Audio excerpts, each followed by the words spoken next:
Je me définis comme quelqu'un qui se dit que la vie va vite, Oui. qu'on n'a pas le temps. On vieillit, hein. Voilà, donc passe dès très qu'il y a vite. une opportunité, il faut saisir l'opportunité, il faut être concentré, il faut fouiller et puis il faut chercher à résoudre des problèmes. Parce que avoir l'argent, c'est de résoudre des problèmes d'autres pour qu'en retour, ils puissent te donner une rémunération. Moi, je suis quelqu'un, je saisis les opportunités. C'est vrai que certaines personnes viennent au garage, ils me disent, mais toi, tu es très jeune. Est-ce qu'il n'y a pas quelqu'un derrière toi? Il n'y a personne derrière moi, il y a Dieu et la Il concentration. n'y a pas un boss derrière toi. Non, il n'y a pas un boss derrière moi. Je suis concentré et je me dis qu'il y a vraiment assez d'opportunités en Côte d'Ivoire. Aujourd'hui, j'accueille Alain Kouadio Simon, un entrepreneur de 34 ans au parcours atypique. Ingénieur système pendant 3 ans dans le secteur de l'énergie en Côte d'Ivoire, Alain a su transformer son expertise technique en success story entrepreneuriale. Il dirige aujourd'hui 3 entreprises dans le domaine de la carrosserie, de l'entretien automobile et dans la gestion de flotte. Alain nous dévoile son parcours de l'ingénierie à l'entrepreneuriat et partage ses expériences dans ces différents domaines. Vous êtes au bon endroit et ça démarre maintenant.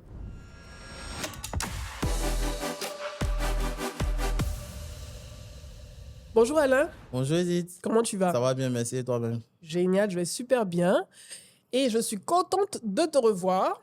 On a eu beaucoup de choses à se dire lors de ta première interview l'année passée. Oui. Aujourd'hui, beaucoup d'eau a coulé sous les ponts. On en parlait en off. Et je me suis dit que ce serait intéressant que tu viennes partager ton histoire, ton parcours avec mes très chers abonnés. Je vous fais un coucou et merci encore, une petite parenthèse, merci encore pour la force que vous avez donnée à la précédente interview, au précédent épisode avec le professeur Antoine Tako. Merci encore à vous. N'oubliez pas, pour ceux qui ne l'ont pas encore fait, de vous abonner à ma chaîne et d'activer la cloche de notification. C'est très important. Alors, Alain Kouadio. Mais tu as un nom. Le Simon, là, ça va venir après, mais tu as un nom célèbre. Si, je suis cette trace. Tu suis cette trace? Bien sûr. Tu l'as déjà rencontré? Non, l'entrepreneur Alain Kouadio, fondateur de Kaidan. Non, je ne l'ai pas encore rencontré. Mais souvent, dans le téléphone, des fois, je peux me tromper. Quand je fais Alain Kouadio, Alain Kouadio, Alain Kouadio, Alain Kouadio, je vais rajouter Simon. Voilà, c'est pour ça que j'ajoute le Simon, parce que, voilà. Tu as su ses traces. Je suis cette trace. Et tu vas certainement arriver au sommet comme lui. C'est un bon modèle à suivre, en tout cas. Je suis abonné à sa page, je le suis de près. Bonjour, le grand frère Alain Kouadio. Alors, tu es dans le domaine du transport lié à la technologie avec une grande entreprise qui est connue ici, donc Yango. Et depuis 2-3 ans, tu as développé ton business, ton entreprise autour de ces activités. Bien sûr. Est-ce que tu peux nous en dire un peu plus? Déjà, je me présente, Alain Kouadio Simon, voilà, un jeune entrepreneur de 34 ans. Voilà, qui est passé dans une compagnie qui est dans l'énergie, aujourd'hui en mise en disponibilité pour des raisons d'études et autres, développer aussi le business. J'ai commencé les affaires depuis 2015, voilà, mais le transport archaïque avec les véhicules communément appelés Gbaka. Ok, tu as commencé avec les Gbaka en 2015. J'ai commencé avec les Gbaka en 2015, petit financement avec les parents. Ce qu'on appelle le love money. Voilà, donc on s'est essayé. Tu as commencé avec combien avec l'argent des parents? 24. Ok, 24 millions. Voilà, 24 millions. Parce qu'en son temps, je ne sais pas si ça a changé, mais les véhicules coûtaient 8 millions. Ok, tu as payé combien de véhicules au total? 3 véhicules. 3 Gbaka. Voilà, 3 Gbaka. Donc, il était question de bien gérer et puis par la suite rembourser l'argent des parents. En tout cas, ça s'est soldé par un gros échec. Un gros échec. Voilà, parce qu'il n'y avait pas l'expérience, il n'y avait pas la gestion des finances et autres. Mais on a pu apprendre de ces erreurs-là en étant plus aguerri, en ayant de l'expérience. Et la transition s'est faite en 2021 avec tout ce qu'on a pu avoir comme expérience négative au niveau de choses comme on appelle de l'expérience de transport, BACA communément qu'on appelle. J'apprends qu'il y a une nouvelle façon de faire le transport qui est couplée à l'Internet. Une application mobile. Voilà, c'est plus digital et autres. Moi-même étant de formation informaticien et autres, c'est vraiment quelque chose la digitalisation et autres, c'est quelque chose qui m'intéressait. Et donc, je mène mes enquêtes, je pose des questions, moi-même j'emprunte des véhicules, je pose des questions aux conducteurs. Aux chauffeurs. Voilà, et vu que j'étais quelque part, je travaillais quelque part, je prends un petit prêt, je vends des véhicules à problème. Je ne dis pas les Gbaka, là. Voilà, bon, Oui, forcément, mais il y a la maintenance du BACA, voilà, ça coûte un peu plus cher. Voilà, le fait que le véhicule soit vieux et autres. Et bon, il y a plein qui réussissent. Je ne dis pas que c'est un mauvais business, il y a plein qui réussissent, mais en tout cas, moi, je n'ai pas pu réussir dans ce domaine. Moi, je voulais quelque chose de plus potable et mieux structuré. Donc, c'est comme ça que, après mes petites recherches, les questions au conducteur, les gens m'encouragent, tout. Donc, je prends un petit prêt à la conso.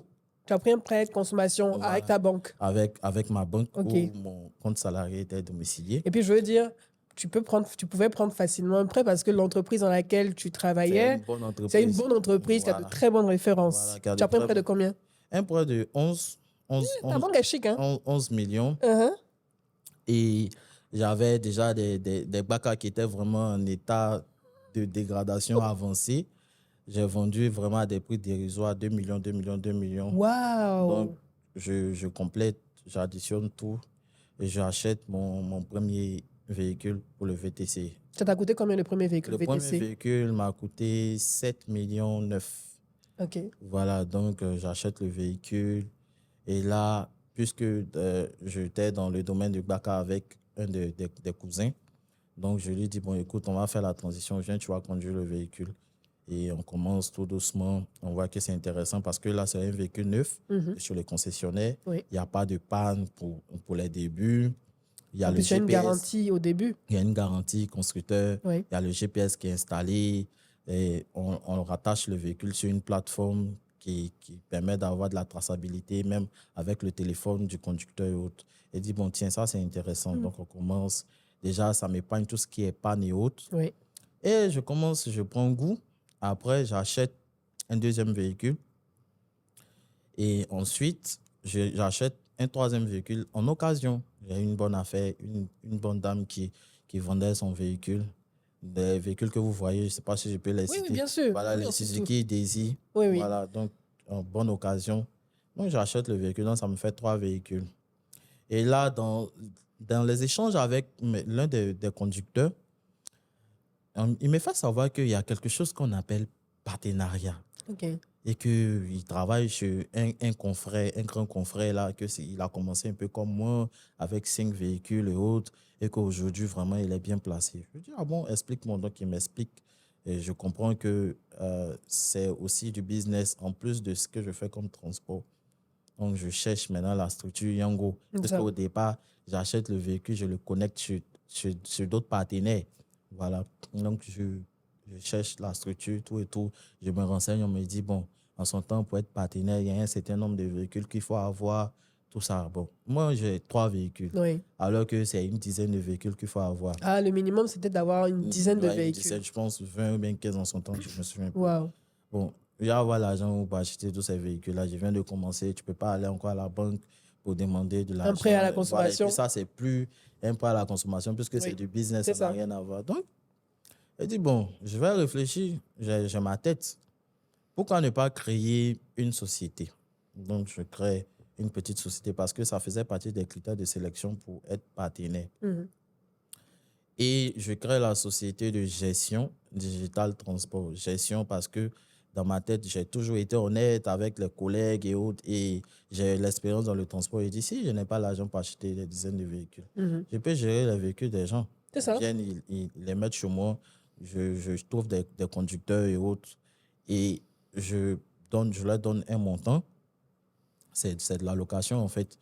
Et puis, c'était d'une pierre deux coups pour me permettre aussi d'atteindre le nombre de véhicules qui allait me permettre d'avoir ce partenariat avec Yango parce qu'il y avait plusieurs avantages et autres dans ce partenariat. Donc, c'est comme ça que je commence à moi-même, je me suis essayé. Et puis, avec l'expérience des BACA et autres, je voyais que ça allait, j'ai pris confiance en moi, tout. Donc, je crée la société de gestion et je commence à avoir des clients. Et j'ai commencé à avoir des clients, j'ai pu atteindre le nombre de véhicules. Et dès que j'ai atteint le nombre de véhicules, je signe le partenariat avec Yango. C'est là que ça devient intéressant. C'est là que tu passes à une autre étape. Je passe à une autre étape. On va revenir rapidement déjà au développement à l'échelle de ta flotte de véhicules et de la stratégie que tu as appliquée. Tu as commencé avec 3 véhicules, donc 2 neufs. Oui, 2 neufs. Et puis 1 d'occasion. Combien tu générais de revenus par mois en moyenne avec ces 3 véhicules? Parce que tu as commencé d'abord avec un véhicule avec un prêt à la consommation. Ensuite, tu as pris un deuxième véhicule neuf et tu as pris un troisième d'occasion. Comment tu générais par mois en termes de revenus pour chacun de ces véhicules et ce qui t'a permis de passer à l'échelle? Déjà, de base, on était allé sur 15 millions. J'avais 15 millions. Et moi, j'ai une manière de fonctionner. J'essaie toujours, avant de me lancer à fond. Donc, le premier véhicule, 7 millions 9, il y a un peu d'argent qui était encore en banque. Et j'ai commencé à travailler sur une période de, je ne sais plus trop, peut-être 6 à 7 mois. Et après, quand j'ai pris confiance, j'ai acheté le deuxième véhicule. J'avais un peu de fonds, j'ai complété, j'ai acheté le deuxième véhicule. Maintenant, pour le troisième véhicule, vu que c'était un véhicule d'occasion, c'était vraiment un prix dérisoire. C'est un mécanicien même qui m'a mis en contact avec la dame et autres. Moi-même, j'avais aussi une petite économie qui n'a rien à voir avec le prêt, donc j'ai pu compléter pour pouvoir aller sur les 3 véhicules. En moyenne, en son temps, bon, tout se passait bien. Après toutes les charges, bon, vous savez tous aujourd'hui, c'est 20 000. Bon, ça varie et ça dépend. 20 000 par jour. 20 000 par jour, par véhicule, tout ça. Donc, c'est comme ça que je suis allé. Donc, 20 000 par jour, par véhicule, en moyenne, on est à 600 000. Bon, 60 000 par jour.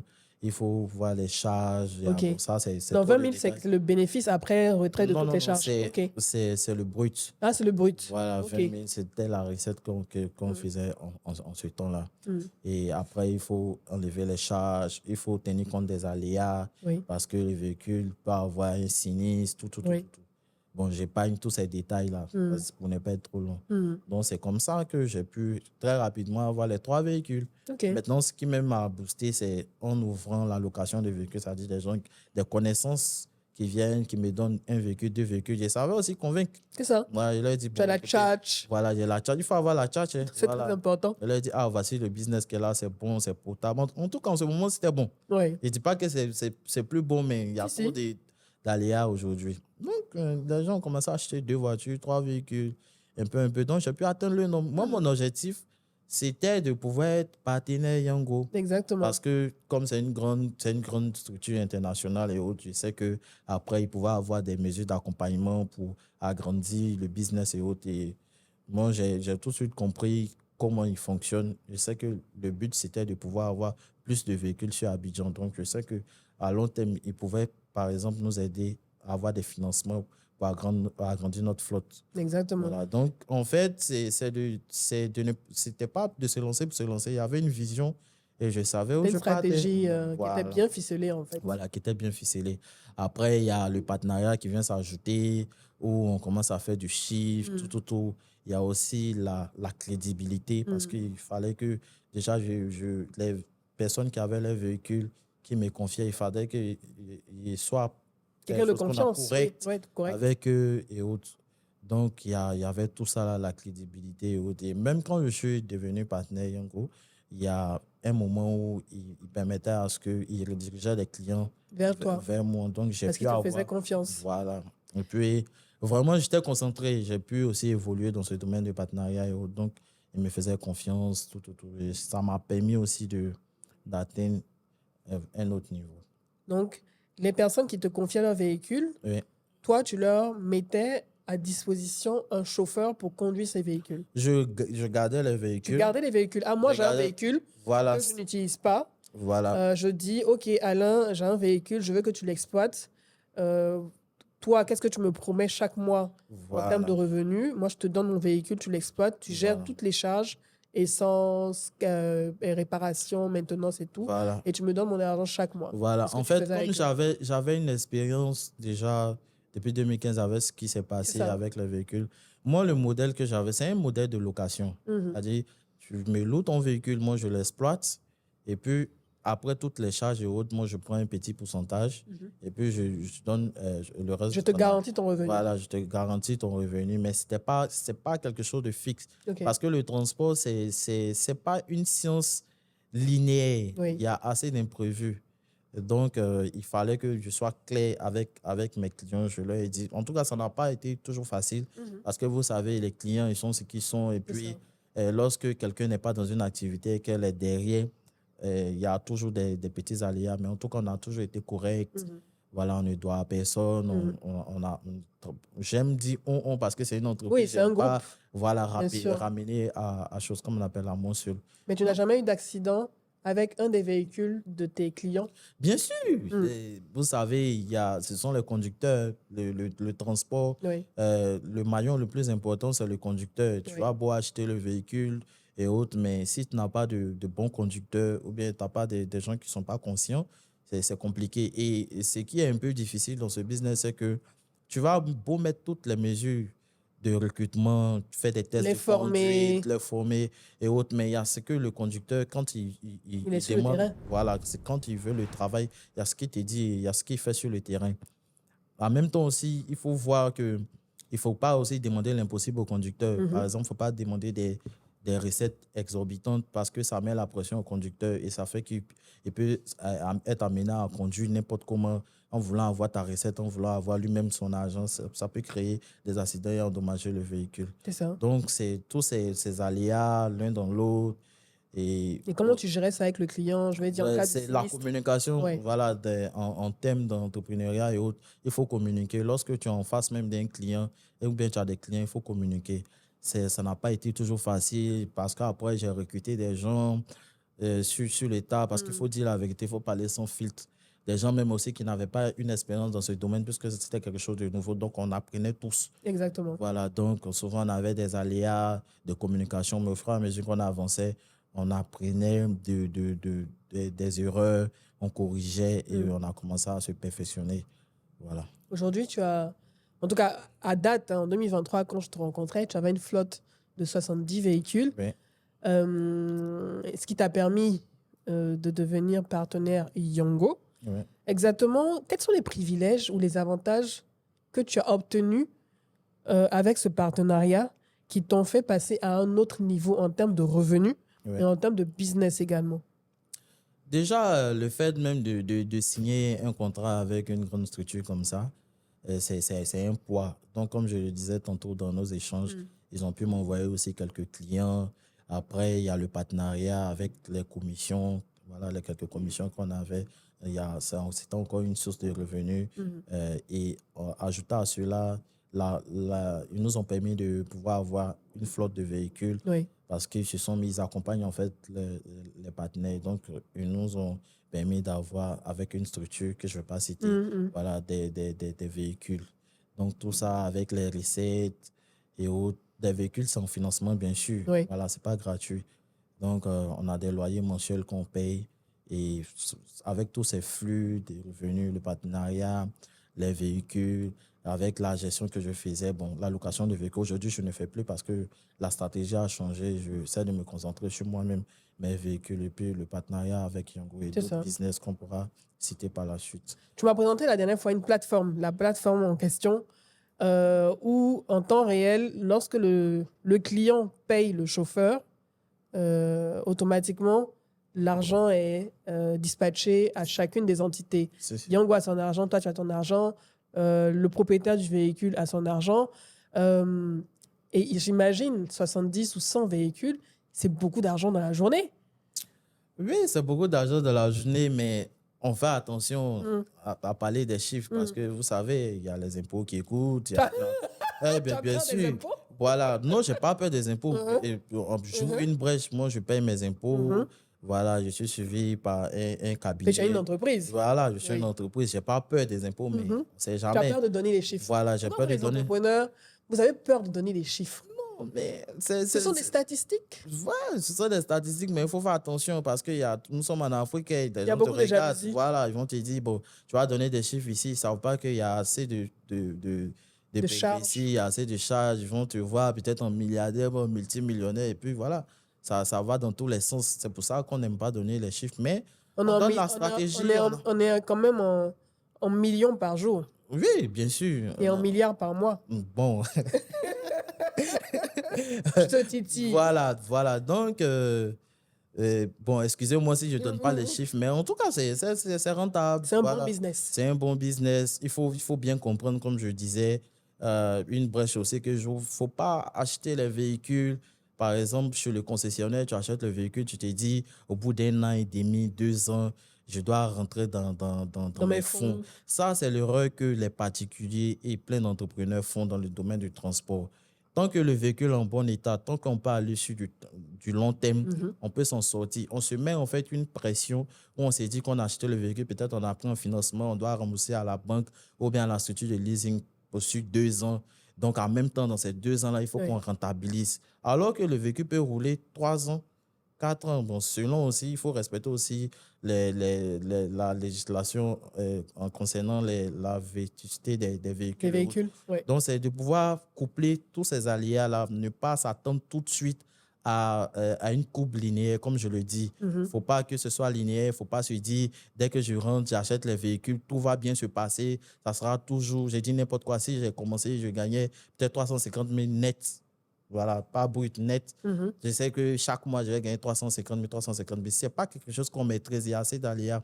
Tu peux avoir des problèmes avec le conducteur, tu peux avoir des sinistres. Après, bon, on parle des véhicules neufs, mais ce n'est pas tout le monde qui a les moyens pour acheter des véhicules neufs. Exactement. Tu peux avoir aussi des pannes et autres. Donc, lorsqu'on essaie de rentrer dans le transport, ça, c'est un conseil que je donne par expérience. Il faut vraiment être patient. Il ne faut pas se projeter avec des chiffres, peut-être en disant, bon, moi, dans 1 an, 2 ans, je dois avoir 20 millions. Non, non, c'est puisque tu ne maîtrises pas. Tu n'es pas toi-même au volant de ton véhicule et il y a assez d'aléas qu'on ne maîtrise pas. Donc, c'est vraiment la patience. C'est vrai, le transport, c'est complexe, mais il faut se projeter sur du long terme. Voilà. Si vous avez un financement, vous, déjà, dans un premier temps, vous vous concentrez sur le financement. Le remboursement aussi. Voilà, vous concentrez sur le remboursement et autres. Et puis, il y a un autre truc aussi que les entrepreneurs font, c'est que, ou bien des particuliers qui achètent les véhicules pour mettre dans le transport, c'est que l'argent, là, dès que ça tombe, ils dépensent. Alors que c'est une machine qui est sur le terrain, qui roule H24 limite. Voilà, ça n'a rien à voir avec nos véhicules personnels, on a plus cet aspect-là. Et quand l'argent tombe, on prend pour gérer les fins de mois et autres. Et lorsque on commence à tomber maintenant dans les pannes et autres, puisque ce sont des pièces d'usure qui sont sur les véhicules, après, on s'est dit, bon, écoute, ce n'est pas rentable, je n'ai pas l'argent pour réparer le véhicule. Et ça fait que les gens se découragent. Et au bout d'un moment, ils laissent tomber. Au bout d'un moment, ils laissent tomber. Et le vieux Djoula, pourquoi le vieux Djoula, en griffe, le vieux Djoula, il s'en sort. Le vieux Djoula, il est patient. Le vieux Djoula, c'est la persévérance, c'est la résilience. Voilà, donc c'est tout ça là. Quand je dis tantôt que j'avais commencé avec les Gbaka, je regardais. Qu'est-ce que tu as retenu de ton expérience avec cet échec, avec les Gbaka que tu avais payés, que tu avais mis en circulation? Quelles sont les principales... Qu'est-ce que tu as retenu principalement en fait, de cet échec? Ce que j'ai retenu de cet échec, c'est qu'il ne faut pas se presser en termes de transport. Et puis, si on a la possibilité d'acheter des véhicules neufs, c'est mieux. C'est mieux, hein? Voilà, c'est mieux parce que les véhicules qui ont déjà, bon Dieu merci, l'État a mis des balises aujourd'hui. Sinon, les véhicules qui ont en son temps, là, sont les véhicules qui ont plus de 10 ans et autres.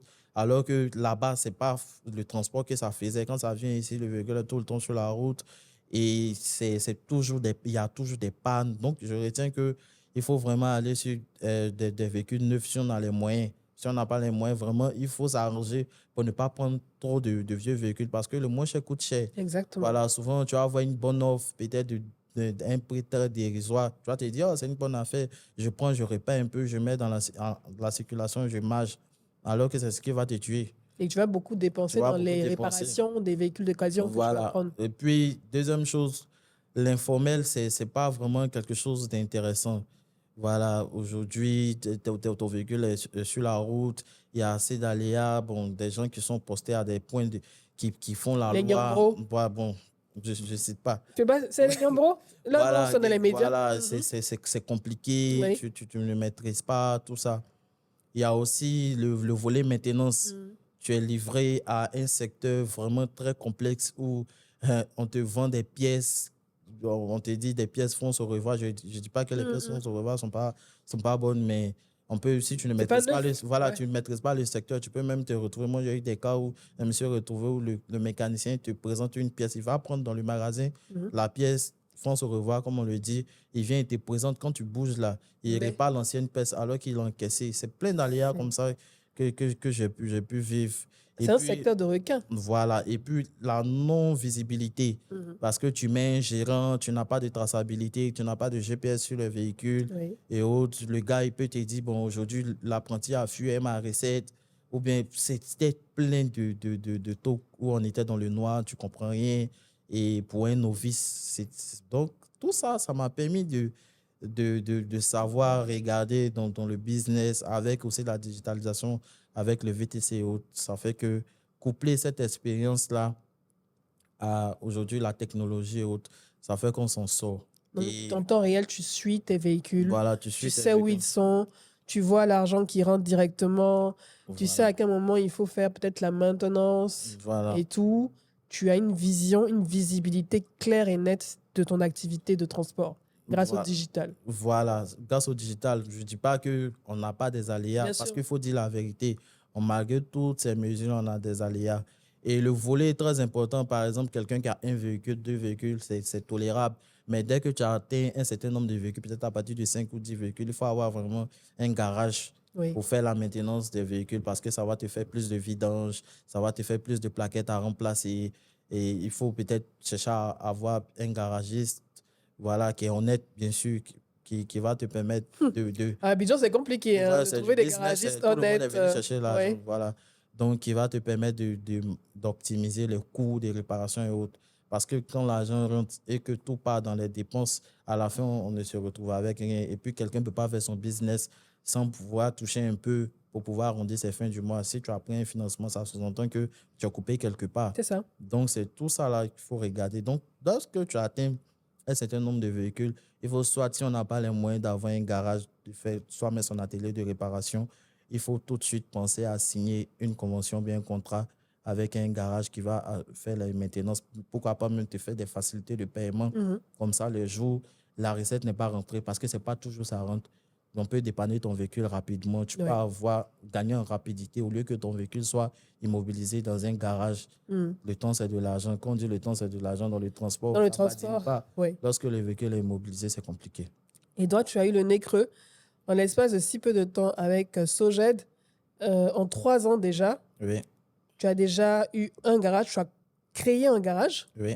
Parce que tu t'es rendu compte que maintenance sur maintenance, avec la taille critique du nombre de véhicules que tu possèdes, ce serait beaucoup plus intelligent pour toi de construire un garage, d'avoir tes propres garagistes pour faire les réparations de tes véhicules. Et là, tu es en train d'ouvrir un deuxième garage. En fait, la transition s'est faite comment?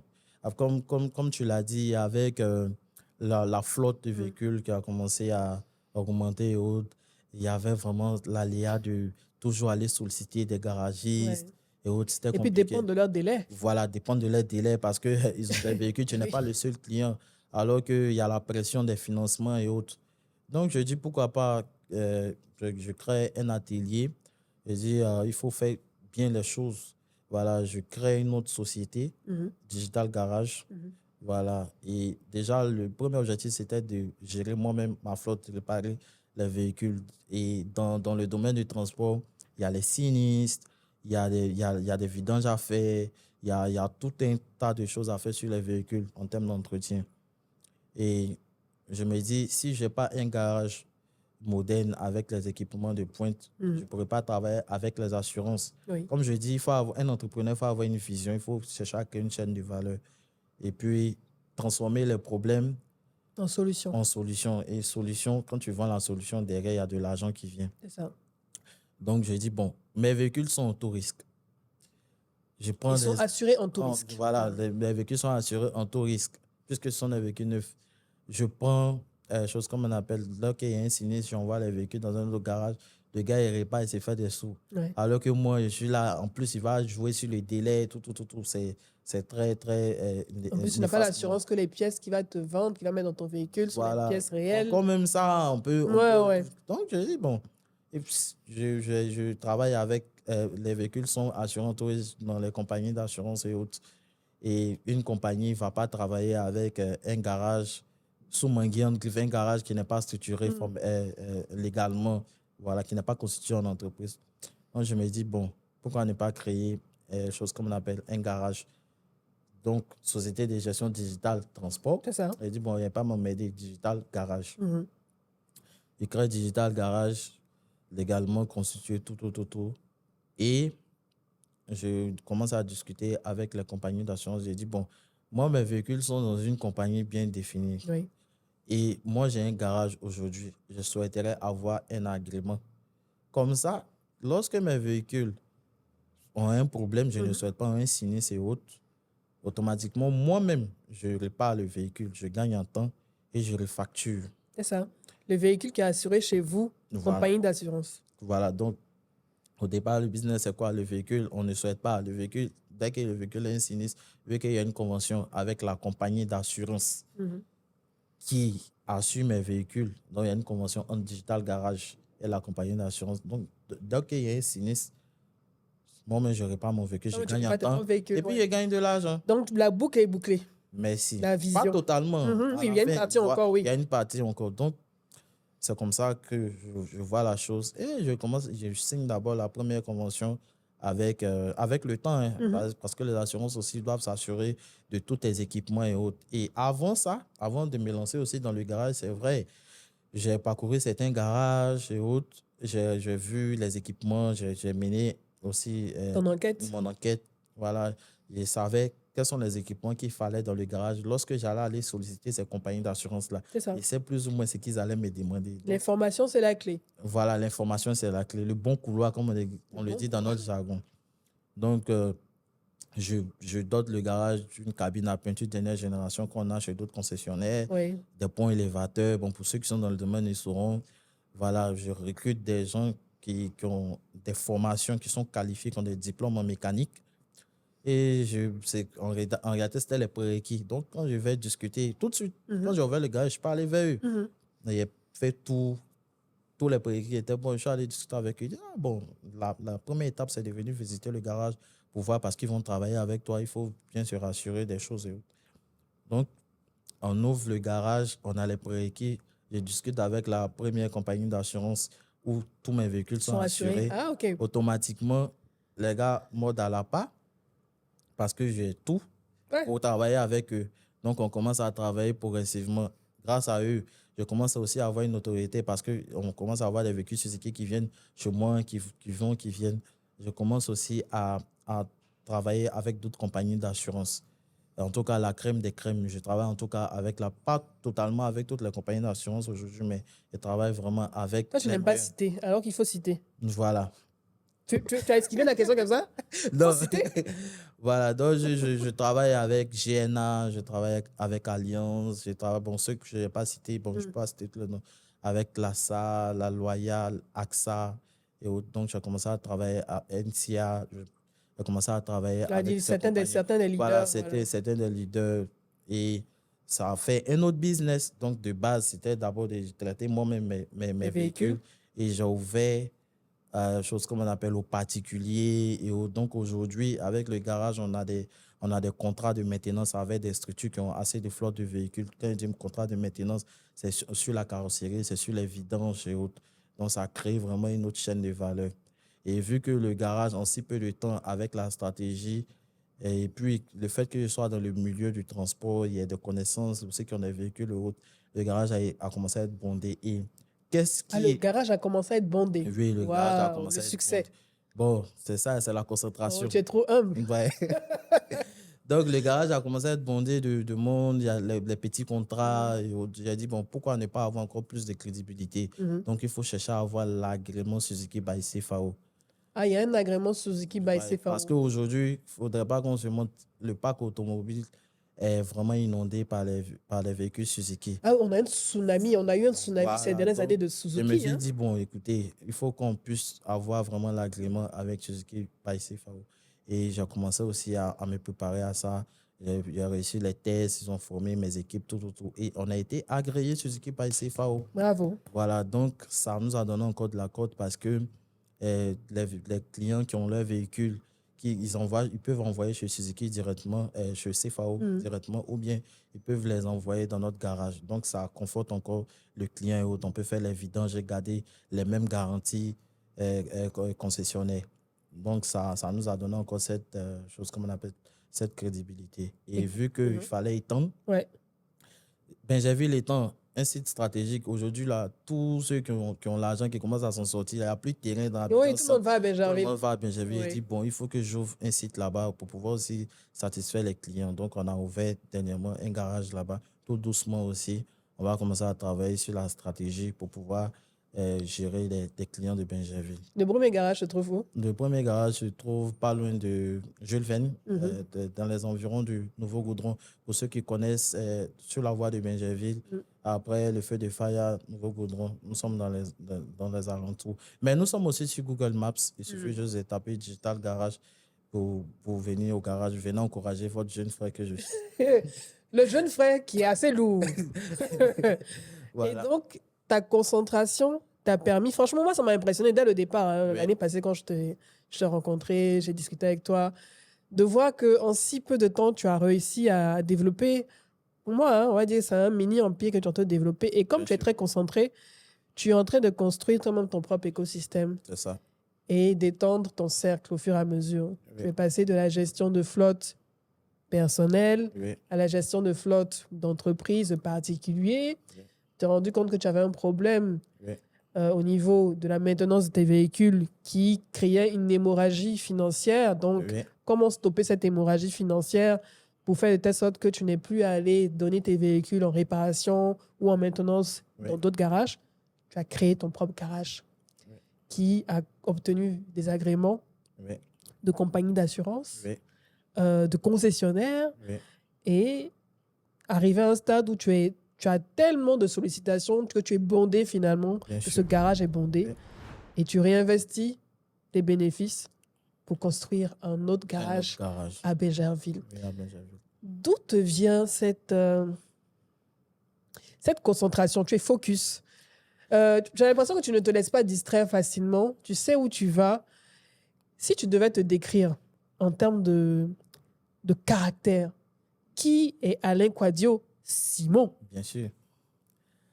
En termes de caractère, je me dis, bon, ça, la vie, quand tu sais d'où tu viens, nous, on est enfant de pauvres.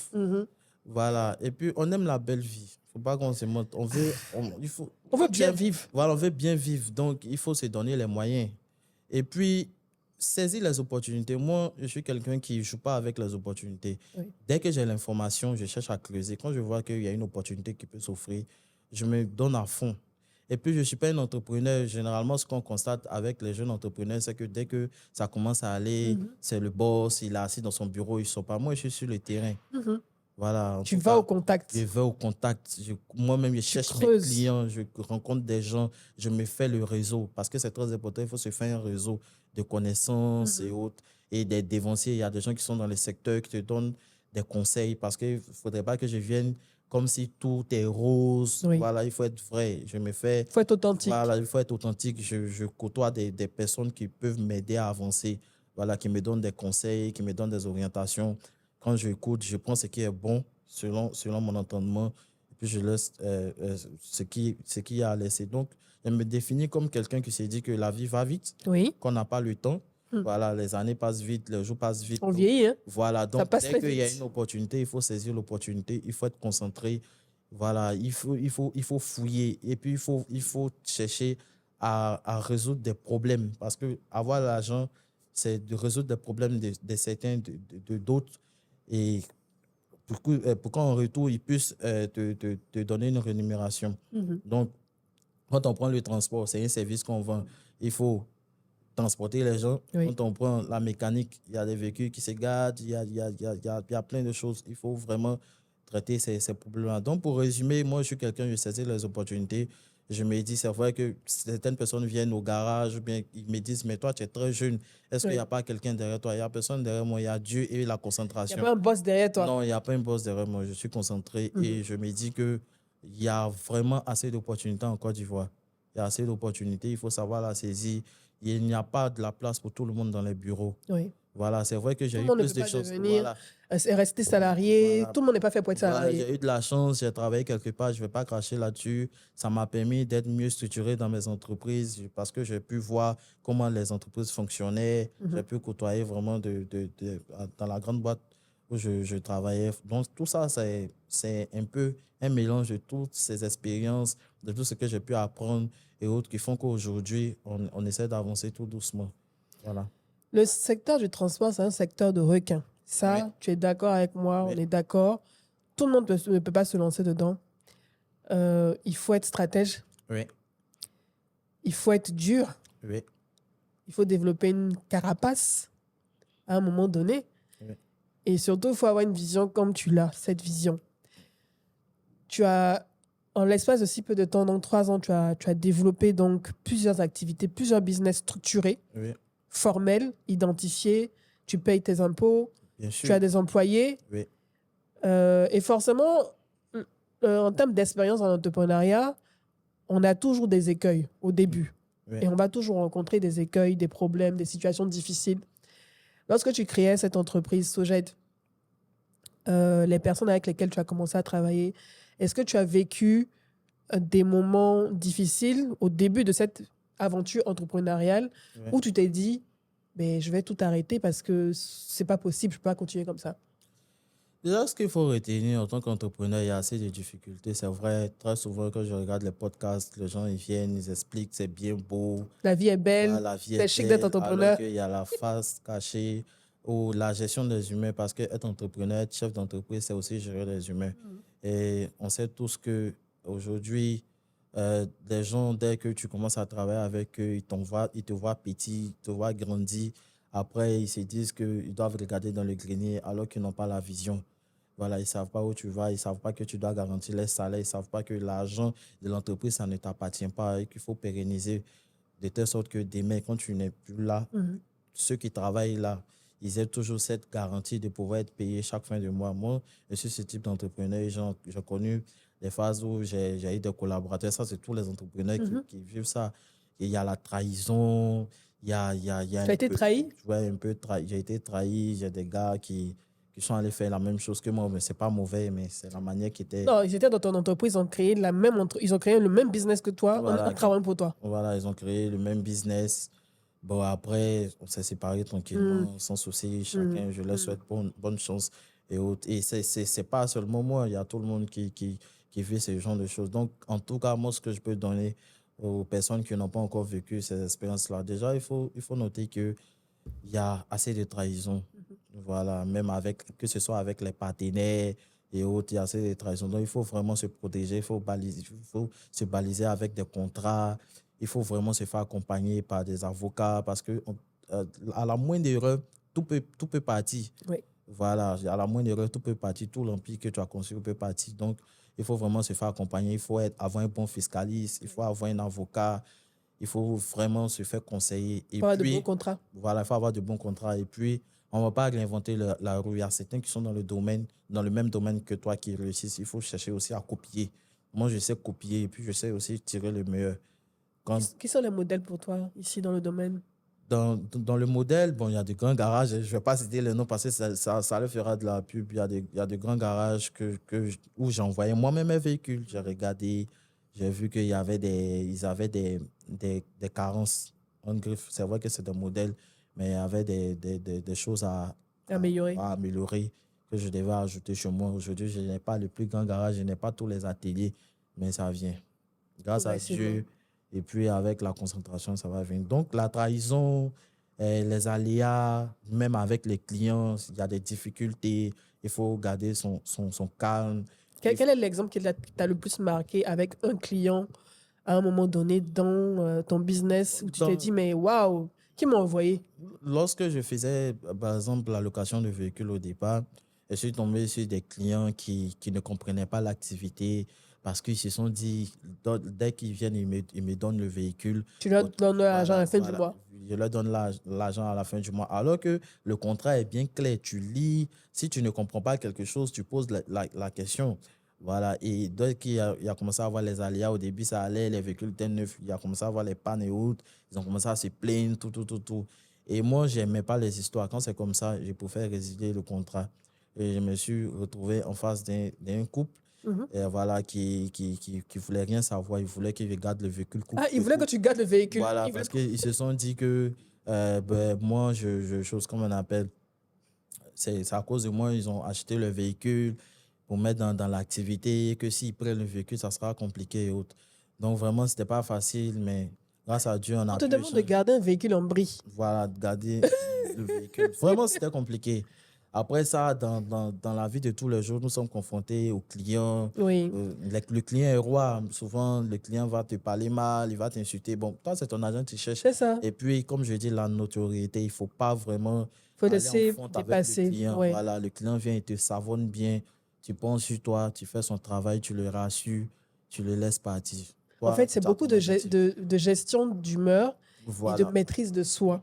Parce que tu es au contact avec le client. Voilà. Et puis aujourd'hui, avec les réseaux sociaux, tu fais un truc. Dès qu'on a mis ton nom sur les réseaux sociaux, c'est fini. Donc vraiment, il faut faire attention. Il faut faire attention à la notoriété, à la crédibilité surtout. Parce que généralement, le noir, quand il vient, il voit un jeune qui est à la tête d'une entreprise. Il s'est dit, bon, est-ce que ce n'est pas encore des gars qui vont venir nous arnaquer? Et puis on sait tout ce qui se passe dans l'environnement et autres. Donc vraiment, c'est d'aller tout doucement, de ne pas se presser, de ne pas aller plus vite que ce que la vie nous impose. C'est ça. Voilà. Et souvent aussi, lorsque tu gères l'argent des gens, par exemple, pour ceux qui sont tous dans le domaine de la location de véhicules et autres, il ne faut pas voir cet argent-là comme si c'était pour toi-même. Par exemple, si tu as 10 véhicules, 15 véhicules, bien 30 véhicules de quelqu'un, des personnes que tu gères, que tu vois des millions à la fin du mois, il ne faut pas mettre la main dedans pour aller résoudre tes problèmes.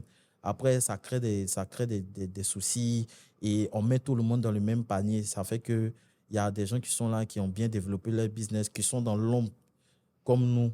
Voilà, c'est vrai qu'aujourd'hui, je passe, bon, c'est la deuxième fois que je passe avec toi, mais il y a tu peux rester dans l'ombre. Voilà, ça, c'est très clair. Travailler, être concentré. Il y a plein comme ça, comme moi, qui sont dans l'ombre, qui ont leurs petits bonhommes de chemin, qui sont concentrés, qu'on n'entend jamais parler d'eux. Et tu fais bien ton travail.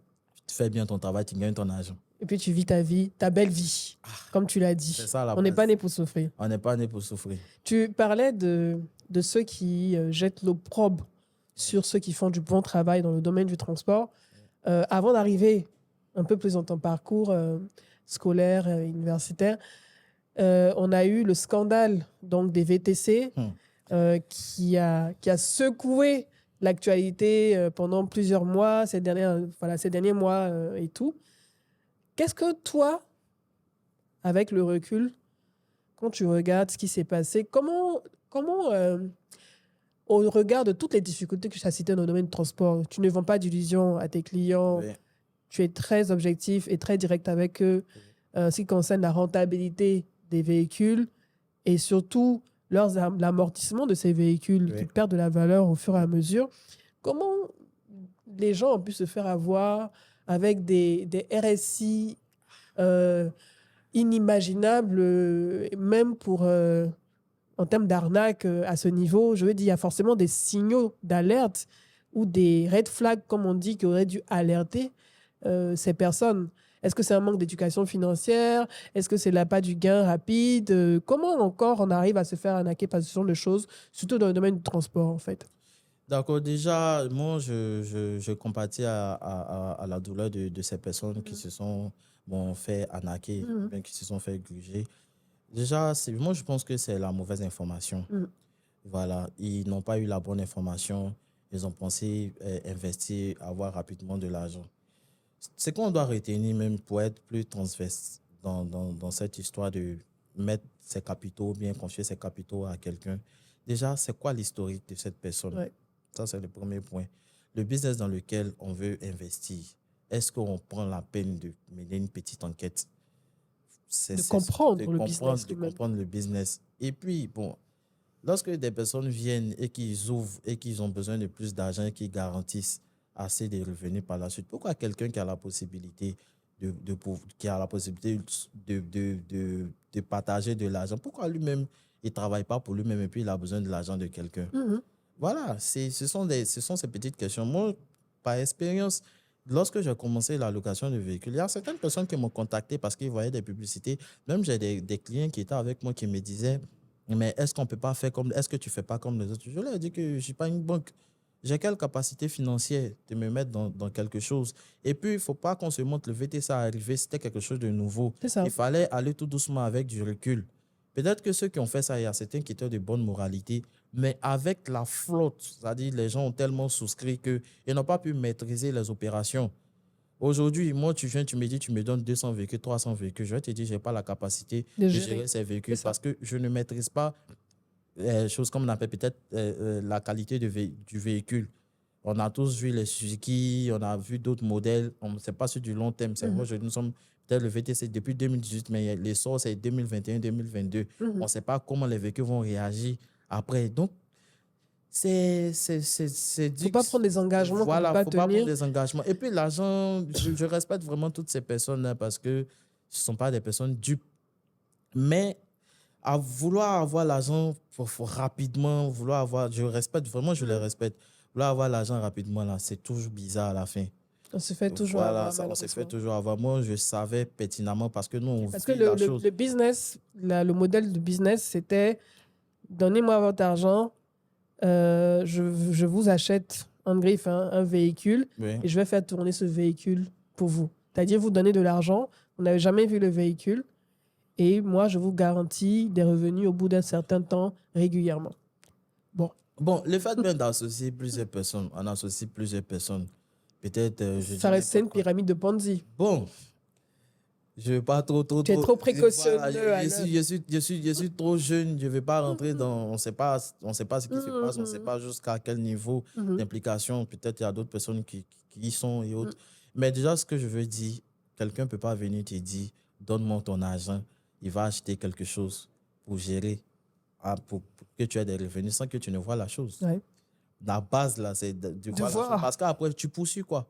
Et d'avoir le contrat même, le contrat d'achat de ton véhicule. Voilà, tu poursuis quoi? Oui. Voilà, tu poursuis quoi? Et j'ai plein de confrères qui se sont retrouvés peut-être dans des soucis et autres parce qu'au départ, c'était comme un effet de mode. On vient, peut-être on part dans les réunions, celui-là va dire, ah, moi j'ai peut-être 200 véhicules en gestion, 300 véhicules en gestion et autres. Mais après, là, est-ce qu'on maîtrisait ce qui était derrière, comment les véhicules allaient se comporter avec les pannes? Comment ils allaient vieillir? C'était qui garantissait. Comme je dis, le transport, c'est pas linéaire.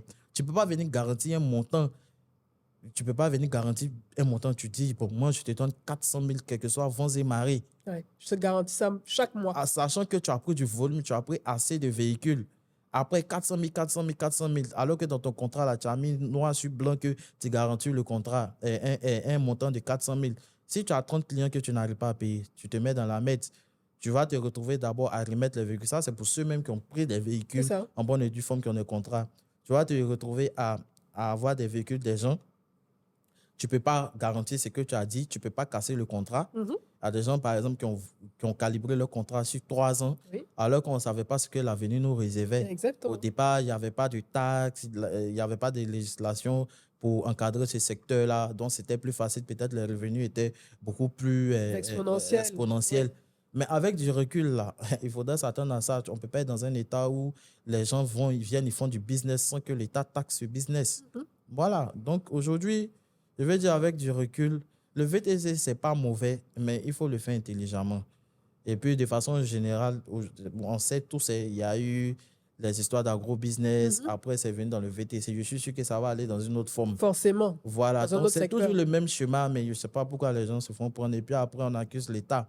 Mais l'État, c'est qui? C'est nous tous. Ça. Si chacun est responsable, si chacun essaie de comprendre dans quoi il met son argent, je pense que ça peut éviter les choses. Parce que les arnaqueurs, ils vont toujours revenir sous d'autres formes avec de nouveaux manteaux. Ils vont toujours s'adapter. Voilà. Donc, vraiment, je compatis pour ces personnes-là.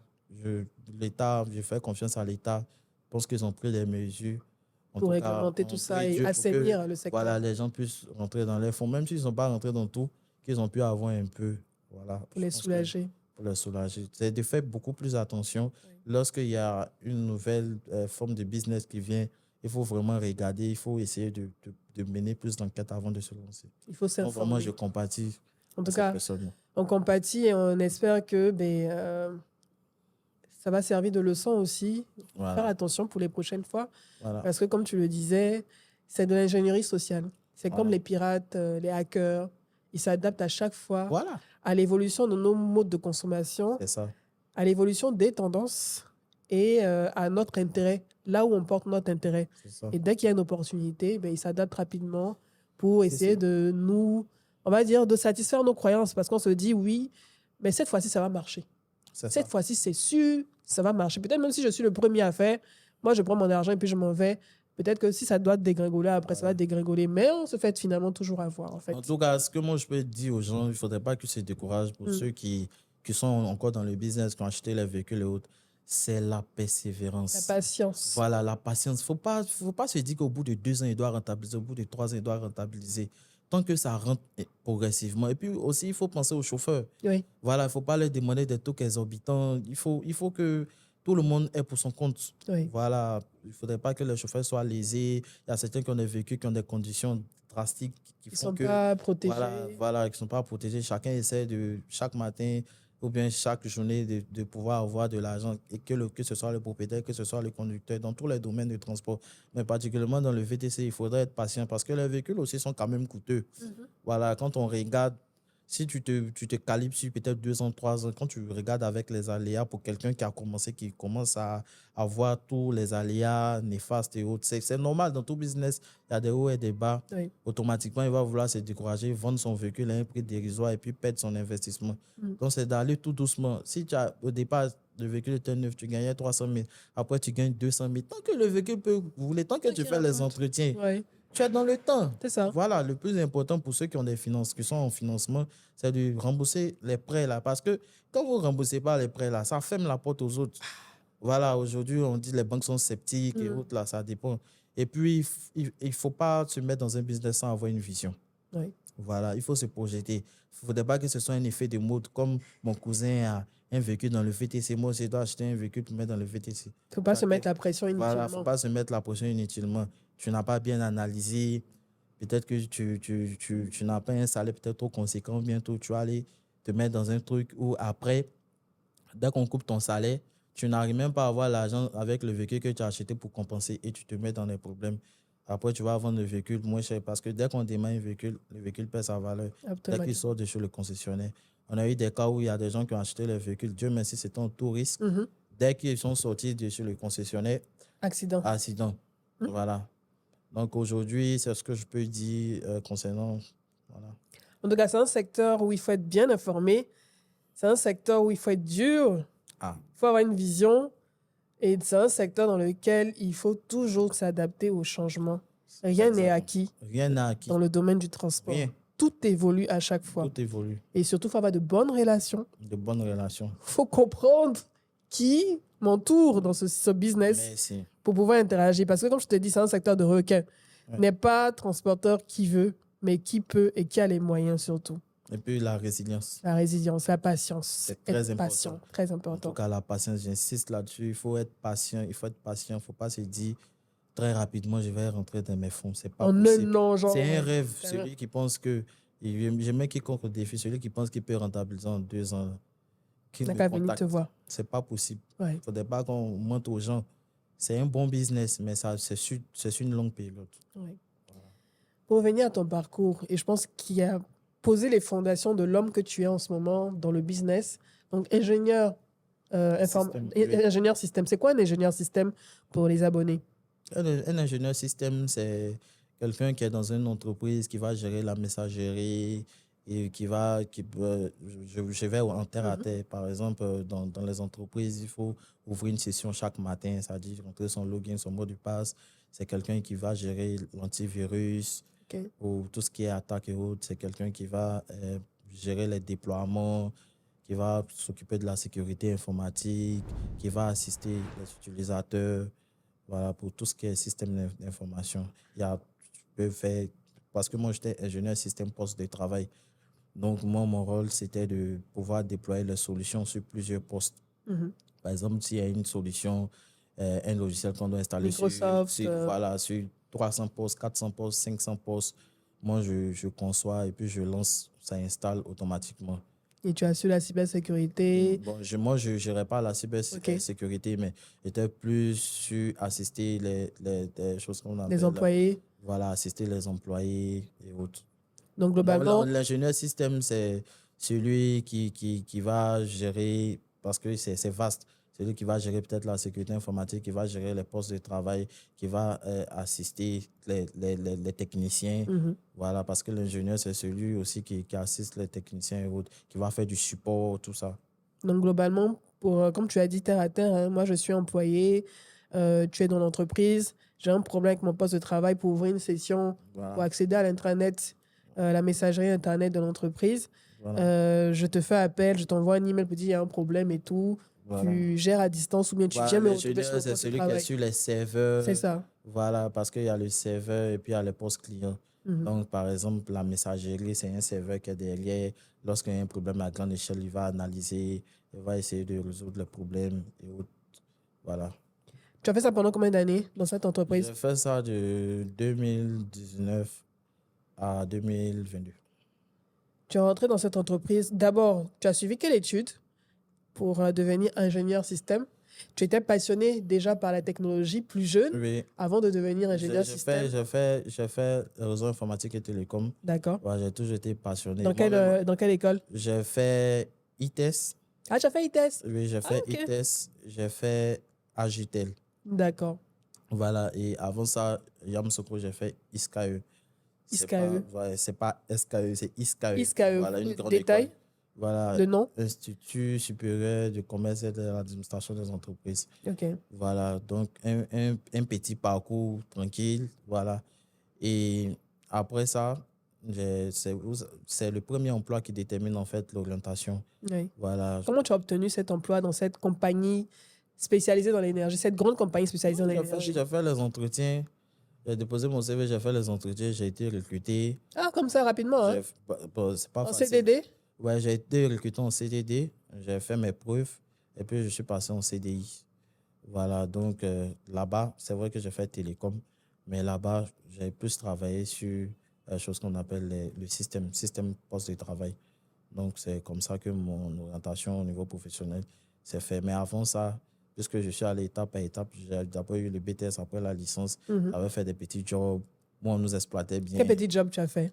Je travaillais, j'ai fait une petite boîte où j'ai eu un petit contrat. Voilà. C'était un contrat de quoi?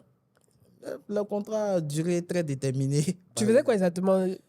J'étais dans une structure où ils étaient en train de changer et passer de la technologie WiMAX au 4G, les mêmes pockets qu'on voit là. C'est ça. Donc, notre rôle, c'était technico-commercial, c'est-à-dire configurer les nouvelles box et autres, parler avec les clients, aller distribuer. Donc, quand on finit de faire la configuration, tu charges les cartons dessus ton patron, tu rentres dans les entreprises.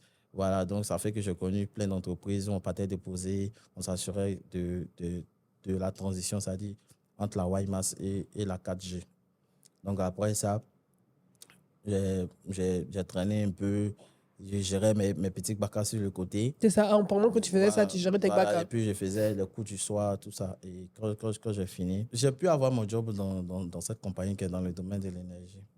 Et tu as traîné ta petite bosse jusqu'à ouvrir ton entreprise. Voilà, j'ai pu avoir, c'est grâce à ça aussi que j'ai pu avoir du financement. Tu as pu avoir du financement parce que tu es employé de cette entreprise et la banque, voyant que cette entreprise a une très bonne garantie, et t'a accordé ce prêt à la consommation pour pouvoir démarrer. On critique souvent les banques, mais bon, quand elles font bien. Elles ont besoin de garanties. Elles ont besoin de garanties. Et puis, mon expérience en entreprise, c'est que j'ai pu voir la méthode de travail. C'est là-bas, par exemple, que j'ai su comment envoyer un mail. En tout cas, c'était dans cette compagnie-là. C'est là-bas que j'ai vraiment appris à savoir comment structurer, en fait, structurer ton business. La méthode de travail.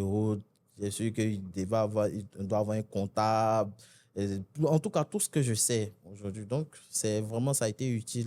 Donc, il ne faut pas cracher aussi sur ça, quoi. C'est-à-dire, il faut savoir tirer le meilleur de chaque chose, comme je disais, et puis avancer. Et puis, tu penses qu'il faut d'abord avoir une expérience en entreprise avant de se lancer en entrepreneuriat? Pas forcément. OK. Voilà, il y a plein d'entrepreneurs qui n'ont jamais eu la chance de travailler dans une entreprise qui réussissent.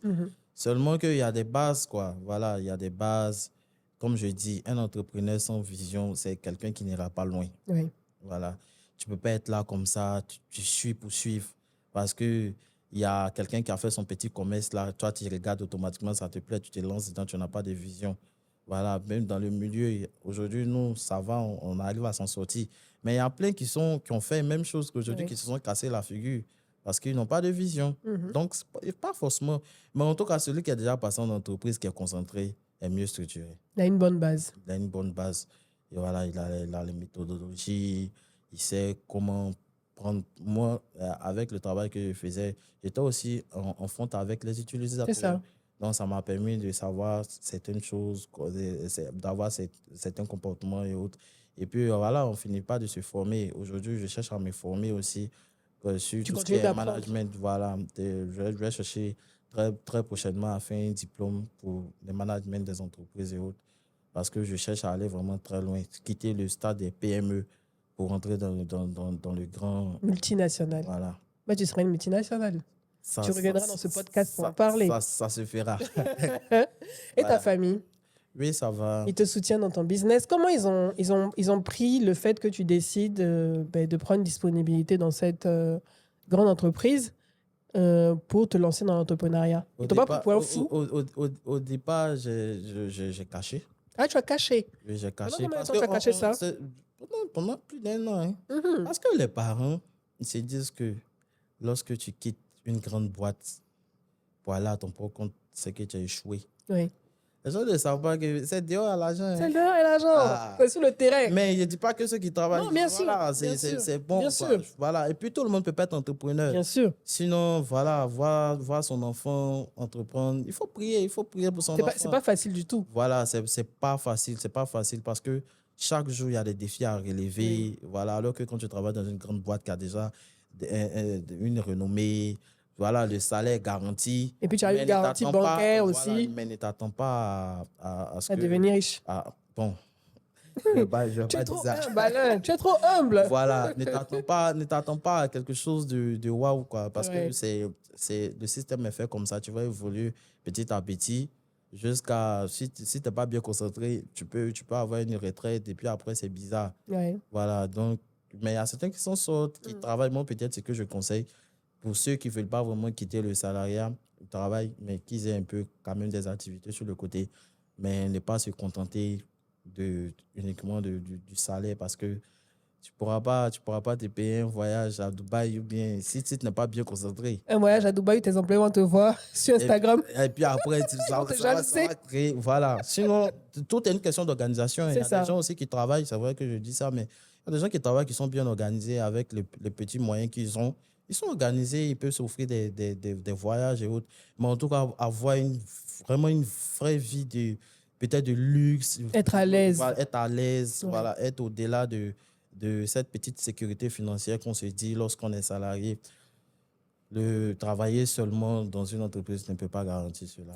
En fait, tu essaies d'expliquer qu'il ne faut pas uniquement compter sur son salaire. Voilà, il ne faut pas uniquement parce que les aléas de la vie peuvent vous frapper en plein. Et puis, tout augmente. Hein. Tout augmente. L'inflation, le revenu que vous avez n'est plus adapté au niveau d'inflation actuel. Et sachant que l'inflation augmente régulièrement, on ne sait pas ce que nous réserve la vie dans 10, 20, 30 ans. J'invite quand même les jeunes à ouvrir les yeux. Il ne faudrait pas qu'ils soient carrément plongés dans l'entreprise où ils sont. Il faudrait qu'ils essaient. Il ne faut pas qu'ils pensent que l'entreprise est là pour eux. Voilà, l'entreprise aussi. C'est un écosystème. Voilà, c'est un écosystème. Et puis, il ne faut pas s'attendre au miracle.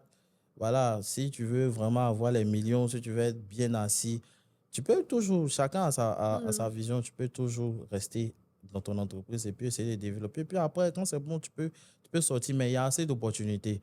Je ne saurais citer les opportunités, mais moi, quand je regarde aujourd'hui, je me dis que chacun peut s'en sortir, quoi. C'est d'essayer de voir le domaine qu'on aime, qu'on maîtrise. Parce que moi, le transport aussi, c'est quelque chose que j'aime. Oui, voilà. C'est ta passion. Ouais, c'est ma passion. Et puis après aussi, il y avait le défi à relever parce que j'ai échoué lamentablement de 2015 avec les BACA. Voilà, avec les BACA. Donc, c'était aussi un défi vraiment de se lancer.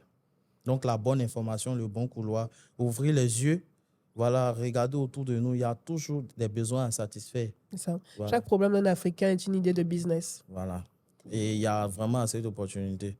Tes parents, ils sont fiers de toi aujourd'hui? Oui, ils sont fiers de moi. Ils bouffent bien ton argent? Ouais, plus ou moins, mais je suis discret. Donc, tu l'étales pas. Voilà, et puis je me dis, bon, 2 ans, 3 ans, tout n'est pas acquis. Oui. Voilà. Je me dis, en tout cas, chaque matin, quand je me lève, je me dis que tout peut s'arrêter. Oui. Donc, je dois vraiment économiser au maximum. Voilà. Et puis, assurer mes arrières. Voilà. Et puis, ne pas mettre tous les œufs dans un seul panier, comme on le dit dans notre jargon. Il faut essayer de diversifier. Tu as d'autres investissements? Voilà, c'est vrai qu'il y a la chaîne de valeur, mais aujourd'hui, je ne suis pas que dans le transport, je suis dans la mécanique. Donc, même si aujourd'hui, côté transport, c'est bizarre, il y a la mécanique qui est là. Après, la transition encore, c'est d'aller dans la vente de pièces détachées. Ce que je disais tantôt, c'est pour pouvoir fermer cette chaîne de valeur-là, c'est-à-dire la vente de pièces détachées, les réparations, le transport, coupler tout ça là. Et puis après, pourquoi pas rentrer dans l'immobilier, voilà, et puis aller vers... En fait, tu es un entrepreneur né, tu es là, tu vas là où il y a les opportunités. Voilà, où il y a les opportunités. Parce que lorsque tu commences à avoir plus de flux, tu as l'argent, tu as la crédibilité, les banques veulent t'accompagner, ils savent déjà que tu as une historique, tu peux vraiment aller maintenant passer à une autre étape. Par exemple, acheter des terrains avec ACD, et au cas où on te demande il y a quoi hypothéquer pour un prêt et autres, tu peux mettre comme on appelle ça, ces terrains-là en hypothèque. Et pourquoi pas même commencer à construire un bâtiment sur ces terrains-là. Donc, je veux dire, il faut avoir la vision. Et puis, voilà ce que je conseille aux jeunes entrepreneurs. L'argent de ton entreprise, ce n'est pas ton argent. C'est ça, toujours répéter ça. Voilà, ce n'est pas ton argent. Il ne faut pas dire, bon, voilà, aujourd'hui, j'ai dit n'importe quoi, je vois 20 millions dans mon compte, je prends 5 millions, je mets sur moi. Et puis, ce n'est pas la course. On n'a rien à prouver à quelqu'un. Ce n'est pas parce que tu vois ton ami entrepreneur qui est en train de conduire peut-être une ranch. Tu vas penser que peut-être que c'est un financement qui lui permet de... C'est un crédit. Toi, tu vas prendre ton petit argent que tu as pu économiser, là, tu vas aller mettre ça dans une range aussi. Et puis voilà, tu n'as pas l'argent pour payer carburant, tu ne peux pas payer tes employés. Alors que tu as la TVA aussi qui t'attend, les charges patronales. Voilà, il y a les impôts qui t'attendent. Il faut bien payer les impôts pour que l'État puisse faire les routes et autres. Voilà. On a abordé le volet transport, la personnalité, qui est très importante pour évoluer dans ce secteur d'activité, et tous les investissements que tu es en train de développer autour de cette chaîne de valeur que tu veux consolider et tout ça. En tant que jeune entrepreneur qui évolue dans ce secteur, quel est ton, on va dire, pour terminer globalement, quel est ton regard sur la Côte d'Ivoire? Quelle est ta Côte d'Ivoire déjà de rêve? Comment tu la vois? Et toi, c'est vrai que tu as donné certains conseils pour les jeunes qui voudraient se lancer et tout ça, mais pour ce jeune qui nous écoute aujourd'hui, ou bien pour cette personne même qui cherche à faire une reconversion, quel conseil tu pourrais lui donner pour terminer cet entretien? Mais d'abord, ta Côte d'Ivoire de rêve, comment tu la vois? Ma Côte d'Ivoire de rêve, c'est de voir plus de jeunes investis. Voilà, plus de jeunes investis. Il ne faudrait pas qu'on attende que tout vienne de l'État. Voilà, il y a vraiment assez d'opportunités. Comme je le disais tantôt, ma Côte d'Ivoire de rêve, c'est de voir plein de jeunes riches, multimillionnaires. Mais comment ils deviennent riches, multimillionnaires, s'ils n'ont pas l'argent? Non, mais il faut commencer tout doucement. Voilà, c'est vrai qu'il y a certains qui disent je suis parti de zéro, ça, je n'y crois pas. Voilà, parti de zéro. Toi, tu as donné le montant, toi, tu as commencé avec 24. Voilà, j'ai eu peut-être un peu plus de force, millions. Voilà, c'est d'économiser. Par exemple, si bon, pour ne pas sortir de la question, je vais revenir peut-être après. Sinon, ma Côte, c'est de voir plus d'entrepreneurs. En tout cas, j'encourage les gens, ceux qui travaillent dans les entreprises, d'économiser au maximum et d'investir. Il faudrait qu'on puisse nous-mêmes, en tant que jeunes, développer notre Côte d'Ivoire. L'État va faire ce qu'il peut, mais c'est à nous de faire le reste. C'est nous qui devons assurer la relève. Voilà, donc créer plus d'emplois pour pouvoir prendre nos petits frères qui sont là. Même pourquoi pas, moi, je travaille avec des gens qui sont plus âgés que moi. Voilà, c'est d'aider l'État, vraiment développer le pays avec plein d'activités et autres pour qu'on puisse vraiment être, pourquoi pas, parmi les meilleurs de l'Afrique. Voilà, ce n'est pas impossible. Arrêtons la facilité. C'est facile de faire du business en Côte d'Ivoire? Oui, c'est facile de faire du business si on a la bonne information, si on est concentré, si on prend son temps, si on va à son rythme, si on n'est pas pressé, si on n'a pas l'objectif de voler ou bien d'arnaquer. Parce qu'il y a plusieurs aspects. Il y a des gens, quand ils viennent créer une entreprise, c'est pour arnaquer. Voilà, donc ça dépend dans quoi on se met. Moi, ce que je peux inviter des jeunes ou bien à faire, c'est de ne pas se presser. Chaque chose a son temps. C'est pas arnaquer les gens, venir. Ça ne présente pas bien. Aujourd'hui, on a les réseaux sociaux. Oui. On est tous interconnectés. Le monde est interconnecté. Lorsqu'il y a des bruits, ça va passer sur les grands canaux comme France 24 et autres. Et ça entache l'image du pays. Donc, c'est d'aller tout doucement. Si tu vends ton charbon, et tu gagnes 1000 francs, 2000, 3000, que c'est dans 5 ans, tu dois passer à construire un local ou bien à te développer. Tu prends ton temps, tu vas tout doucement. Et puis, il faut faire d'abord un pas avant même d'aller peut-être solliciter une microcrédit, mais avant de solliciter une banque. Parce que ceux qui sont passés avant nous, ils ont tellement fait de mauvaises choses qu'aujourd'hui, les banques sont réticentes ou bien les microcrédits ont besoin de plus de garanties. Donc, si tu as commencé ton petit bonhomme de chemin et que progressivement, c'est vrai que moi, j'ai eu un peu plus de chance, mais tout l'argent, ça pouvait disparaître si tu n'étais pas concentré. Donc, si tu commences ton petit bonhomme de chemin, tu as commencé à 1000 francs, après tu as 2000, tu as 10 000, on voit que tu es concentré, tu es constant, que tu évolues, tu vas avoir une microcrédit ou bien une banque. Elle peut t'aider. Voilà. Donc, lorsque, par exemple, des gens te font confiance ou bien des gens viennent te confier quelque chose, il faut toujours penser à être correct. Oui. Voilà. Quand on est correct, tout le monde va nous accompagner. Voilà. Tu pourras avoir un bon réseau, personne ne va gâter ton nom et tu pourras avancer. On peut être honnête et réussir. Honnête et réussir. Si tu n'es pas honnête, tu ne vas pas réussir. Ouais. Ce n'est pas possible. Obligatoirement, tu vas profiter à un moment donné, mais à un moment, tu vas te rattraper. Donc, en tout cas, montre-moi un gars qui n'est pas honnête qui a réussi. Tu vas te retrouver à la maca. Ou bien tu ce n'est pas honnête qui ont réussi, mais bon. Pour l'instant, le jour, je n'ai pas encore arrivé. Mais ça va, c'est une bombe à retardement. Parce que quand tu es en train de gruger là, forcément, ils vont te traquer. Voilà, ils vont te traquer. Le karma. La Côte d'Ivoire d'aujourd'hui, c'est de voir les Ivoiriens investir, entreprendre, ne pas se presser, aller être envieux de façon négative. C'est-à-dire, tu vois quelqu'un qui est en train de progresser, cherche à te rapprocher de la personne ou bien cherche à... Je disais par exemple que je suis, chose qu'on appelle le boss Alain Kouadio, je fais des recherches, je regarde des podcasts, je pense qu'il est bon dedans. Et il soutient beaucoup l'entrepreneuriat en plus. Voilà, je suis Philippe Simo. Il y a plein de gars que je suis. Voilà, tous ceux-là, ce sont des gens qu'il faut regarder. Je prends le temps de regarder les podcasts. Une heure de temps, je cours, je pense qu'il est bon. Regardez les podcasts. Ne ratez jamais les rendez-vous, surtout les choses à dire. C'est important. Puis on apprend. Et puis, il faut se faire former. Aujourd'hui, comme ça, je vais me faire former parce que je dois atteindre un certain niveau. Voilà, donc il faut que je me fasse former. Je dois gérer un personnel.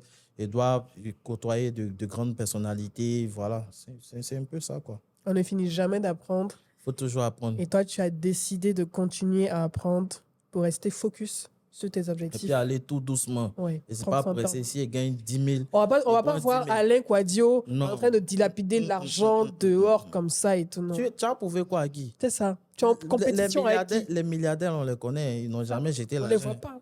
Voilà. Donc, ceux qui ont l'argent, là, ils sont discrets. Très discrets. Très, très discrets. Ils ne font pas bruit. L'argent n'aime pas le bruit. Voilà. Tous ceux qui font bruit, là. Bon, bref. Donc, c'est plus ça. En tout cas, ça a été un plaisir d'apprendre encore plus sur toi et de te faire découvrir aussi aux abonnés du podcast Les choses à dire. Je pense que tu avais énormément de choses à dire et tu les as dites. Tu as beaucoup motivé. Tu as permis de comprendre, d'avoir une vision différente aussi, beaucoup plus réelle et on va dire réaliste du secteur du transport en Côte d'Ivoire, qui n'est pas du tout facile. Ne se lance pas qui veut, mais qui peut, mais avec une vision et en ayant la bonne information. C'est ça. Merci Alain. Merci, en tout cas, merci aussi pour l'opportunité. Voilà, certaines personnes me connaîtront et autres. Et puis voilà, j'ai partagé la petite expérience. En tout cas, à la prochaine. Il est très discret, donc vous n'allez pas le retrouver facilement sur les réseaux sociaux, mais n'hésitez surtout pas. Si vous voulez rentrer en contact avec son entreprise, ils sont sur Google Maps et vous pouvez peut-être, pourquoi pas, envoyer votre véhicule à la réparation chez Alain Kouadio. Merci beaucoup. Et puis moi, je vous dis à bientôt. Ciao, ciao. Ciao.